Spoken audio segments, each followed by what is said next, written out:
Hi, I'm Congresswoman Ann Wagner of Missouri's 2nd Congressional District. For far too long, innocent women, children, and even men across this country have become victims of modern-day slavery. Exploited for labor or commercial sex, in the United States, vulnerable populations are targeted and coerced into trafficking. Studies show that many sex trafficking victims are not only emotionally and economically vulnerable, they have a history of physical and sexual abuse. Traffickers prey on these experiences of loneliness and abuse to forge coercive ties over their victims.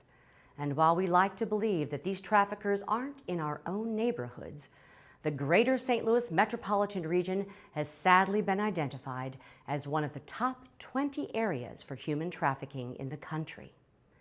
Thousands of people are trafficked each year in the United States, with millions more falling victim worldwide.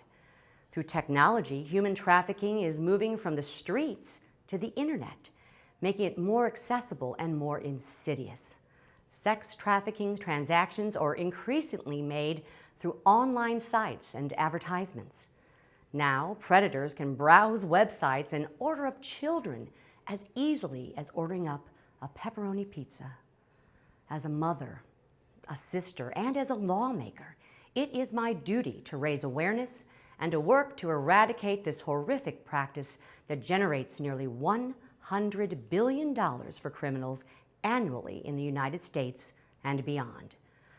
While I am proud of the steps that Congress has taken to put an end to this form of modern-day slavery by passing the Justice for Victims of Trafficking Act last May, we cannot forget what happens to victims in this physically and emotionally damaging industry.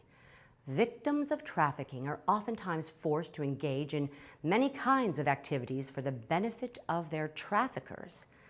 They can subsequently be charged with crimes such as conspiracy, money laundering, drug handling, and related offenses as a direct result of being trafficked. Victims are not always recognized by police and prosecutors and can be easily pressured into pleading guilty without fully understanding the consequences of their charges. These charges are then attached to them for the duration of their lives. Multiple arrests, incarcerations, convictions, and criminal records create tremendous barriers to finding employment, housing, and much-needed help. Even without criminal records, many victims face intense social stigma and discrimination. We have a moral obligation to protect survivors of trafficking, including those who were convicted for nonviolent crimes that were forced to commit. No victim of trafficking should be criminalized for the horrific experiences and exploitation they have endured. I have met with, sat, and prayed with these survivors who are putting their lives back together, piece by piece. It is time that we act. It is time we help these women, men, and children heal from the pain and help them build a more hopeful future. This is why I was proud to join my colleagues in the United States Senate and introduce the bipartisan Trafficking Survivors Relief Act of 2016 this week in the U.S. House of Representatives. This legislation would allow victims of human trafficking to attain post-conviction relief for nonviolent crimes that were committed as a direct result of being a trafficking victim.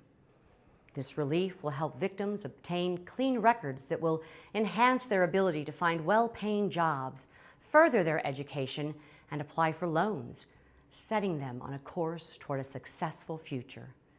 We must stand up for the powerless and provide a voice for the voiceless. And with this legislation, we are doing just that.